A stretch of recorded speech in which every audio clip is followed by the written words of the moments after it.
They have stopped making the Audi TT, and this is the last generation. There are no more after this generation. It's so sad, but let's find out why is this one here. Let's get started.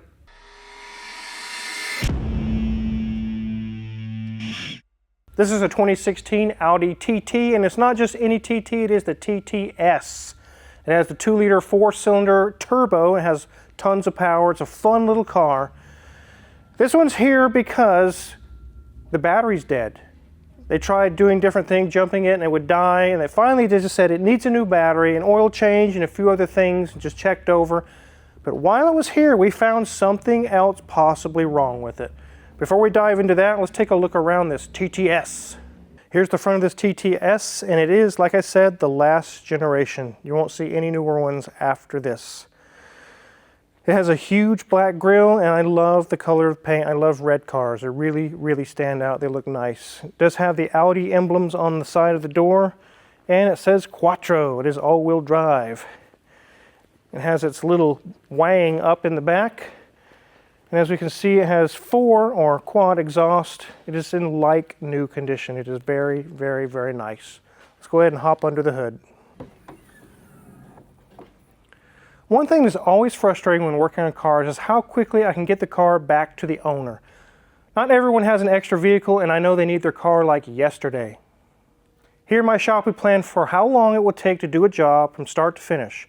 We can relay that timeline to a customer, but the clock doesn't really start ticking until we have the part in hand. That's the part of running my shop that's totally out of my hands. I can find the part I want online and press order, but if that vendor doesn't have an updated inventory or a plan to get quick shipping, I'm left in a real bind. I can't count the number of times I've ordered a part only to get an email a day or two later telling me that they don't have the part or they don't even ever plan to. Ugh! I wish more of my vendors use ShipStation. They make running your online store so easy, and it's all in one place. Their system tracks inventory and returns, so no more guessing if a product is running low or is flat out gone. Their order management is awesome. You can automate the whole process to find the best shipping rate, print the label, and send tracking to your customer. The only thing you have to do is put your product in the box. Plus, using ShipStation makes for better customer experience. They get timely tracking. If there are returns, their system monitors what's coming back and why. And their analytics show ways you can optimize and save money. There is so much competition out there, you don't want to lose business to the other guy just because they're more organized. Try ShipStation free for 60 days with full access to all features. No credit card needed. Go to ShipStation.com and use code CarWizard for 60 days for free. 60 days gives you plenty of time to see exactly how much time and money you're saving on every shipment. That's ShipStation.com, code CarWizard. Don't forget, that's ShipStation.com, code CarWizard. Now back to this TTS. So under the hood we have the 2-liter 4-cylinder turbo like I mentioned. This thing is pretty powerful. It has almost 300 horsepower, like around 292, about 280 pound-feet of torque. So that IROC Z from the 80s that you loved, this little engine has the same power almost. Albeit it's turbo and everything, but they can get a lot of power out of these little engines today. It needs an oil change, and I'll show you the battery. The battery's quite an ordeal to get to it, but we found something else when we get it up in the air that could be an issue. Let's go ahead and jump into the interior. Mrs. Wizard can show you around the TTS interior. There you have it, 46,292 miles. Yep, liking that gauge cluster, very automatic there. Well, now it's kind of nothing, but obviously we saw it there for a second before it went to sleep. Dash, it's looking really nice in here. Lots of gray. You're going to see that as a very big theme today. Gray, gray, and more gray. And as we move around, you'll see we have round turnstile vents. We've got a few options there for our drive control, and then we've got our automatic gear selector. Move back, we have controls here for the screen, which is located in the gauge cluster. So here we have that nice settings here. We have menu, obviously radio, and our parking brake. Only one person gets to have a drink in here because it is a small car, and I guess they can fight that out. As we get to our center section, oh no, here we go. Here's another cup holder. The passenger does get one, but yes, it is buried inside the center console, but notice that the lid does stay up. It's not automatically falling down. It's kind of stiff, so it's not going to fall and, crush your, grape slushy. Seats are diamond stitched Alcantara, which looks really nice. And there's leather on the side with a leather headrest. It does have the S in the back of that seat as well. So move to that door card. Again, more Alcantara, but again, looking gray, gray, and more gray. This is one of those times where you come to the shop and you see your car tore apart. And yes, we do. We have things taken apart there for a reason. Wizard will be addressing that shortly. But we do have a nice window in the back, make it easy to see. We do have a nice headliner. No moonroof, nothing like that. This is a solid top car. And here we are at that steering wheel. We've got the Audi here in the center, got our buttons on the side, and we do have a flat bottom design on here, which also has the TTS on here also. So enough of this interior talk. Let's get this up in the air and see what that problem is that Wizard's been talking about.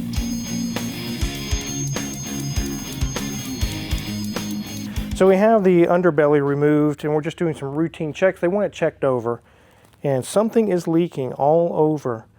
We definitely need to see what that is. Let's take a look. So one thing I want to look at is probably the valve cover gasket. I do see a tiny bit coming from the oil drain. But if we look up here, you can see a bunch of wetness around there. It looks like the valve cover gasket, or very likely the timing cover, is starting to drip oil pretty heavily. With only 46,000 miles on it, we do know, we heard from the customer, it's been sitting for a long time. So gaskets and seals and things, even though you don't use the car, they still fail. They still get old and they quit sealing. Time will take its toll whether you like it or not. You have to keep that in mind. I don't see any other serious leaks or anything going on. Take a look at these wheels. Brakes are about 70% remaining. CV boots are good. Sway bar link is good, nothing loose there. Brakes over here about 60-70% remaining. Struts are not blown. Sway bar link is good, nothing loose there. One way you can take a look at an engine as well, especially on front wheel drive, is from the back, way back here. Take a look.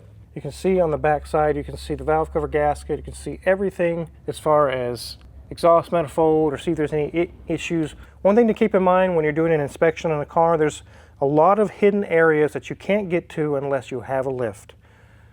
You need to really get underneath and you can take a look through different cavities and things and you can get a real good check on the entire engine. Some of these things you can't see while it's sitting on the ground. Here's our resonator chamber. Everything's intact there. We come back to our differential. Keep in mind this is an all-wheel drive. It has front and rear CV boots. Nothing leaking seriously from there. Brakes are about 30-40% remaining in the back. You can see these cobwebs. Whenever I see cobwebs like this, I know it hasn't been driven in quite a while. Their CV boots are in good shape. Check over here. The CV boots are good. Sway bar link is good. Nothing loose there. Brakes, same as the other side. So this exhaust is 1 into 4. There's only one going in, but it comes out to 4. 4 tips there. It doesn't have any kind of active exhaust or anything or any valves. It just has 4 little outlets, which looks pretty cool. Now, there's not a whole lot going on under here than a small oil leak. Let's check out those tires though, since it's been sitting so long. So this is 34th week of 2020. They are about 6 years old. They do have some age on them. I'm going to spin this tire and have you, Mrs. Wizard, look at the bottom and see if we see any flat spots. Yep, you can see it kind of hopping up and down. When a car sits for a long time and the rubber on the tire sits in one position for literally years, it can mold to that position. So when you try to drive it again, that part that it was sitting on for years doesn't go back round, fully round again. It can if you drive it for a while and get it nice and hot on the road, and they can kind of just mold back into its original shape. You can try, but sometimes the only fix is a whole new set of tires. When you drive it like this with the flat spots, it'll shake and vibrate, and it'll feel really bad. And that's definitely the situation with these tires. Let's get this thing on the ground. So from the top side of this engine, you can also see the leaks that we just talked about over in here. You can see way down in there is kind of a shield. It's coated in oil. It's definitely coming from this timing cover or the valve cover gasket. So the next thing we would do to verify where it's coming from is clean all the oil residue up and put trace powder. It's like a spray that you can put on, and it really shows the leaks right when they start happening. It almost magnifies the leaks. Then you can isolate exactly where it is. Is it a timing cover? Is it a valve cover? Once you find that out, with all the miles on it, you could try just cinching down the bolts a little bit. It may get you by, but very likely it's going to need new gaskets. We'll show you the battery here in a minute. It's way in the back underneath the tray. It's kind of interesting to get to. But if you're looking at that car that's been sitting for 10 years and it's 10,000 mile or a 200 mile barn find, it's been sitting for years, but it's in immaculate condition, you can be assured one thing. The first time you take it out on the road and just do a little Sunday drive, every seal and gasket is going to start pouring oil everywhere. You really have to pull the engine and just go through everything. So there's this idea, it's only got 200 miles on it, and it's a 1972 blah, blah, blah, blah. It doesn't matter. Time has taken its toll on all the seals, all the gaskets. They are going to fail. Even though it's only got 200 miles on it, they're still going to fail. So keep that in mind. Let's get the rear hatch opened up. And here we have the back area. The customer actually tried to get to the battery themselves, and they have a lot of stuff taken apart. You can see there's our spare tire. This was a cover that went around it. But the actual battery rests back here in the back underneath all these panels. Now you say, well, how do you jump start it, or how do you do anything like that? So you have your rear hatch or doors or things that won't open because the battery's literally dead. You can't get to the battery. What do? Most cars have in the hood, in the engine bay area, they'll have a remote location where there's some jump spots where you can connect positive and negative here. Positive, and there's our negative. And then you can jump the car off or get it started or open the rear hatch or whatever you need to do. Look in the engine bay if you're having that trouble. Don't tear the car apart.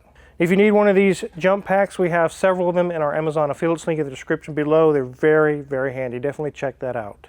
If you know you're having battery trouble or you have a really weak battery, make sure not to go close the hatch and close all the doors. They could lock and you're not getting in the car.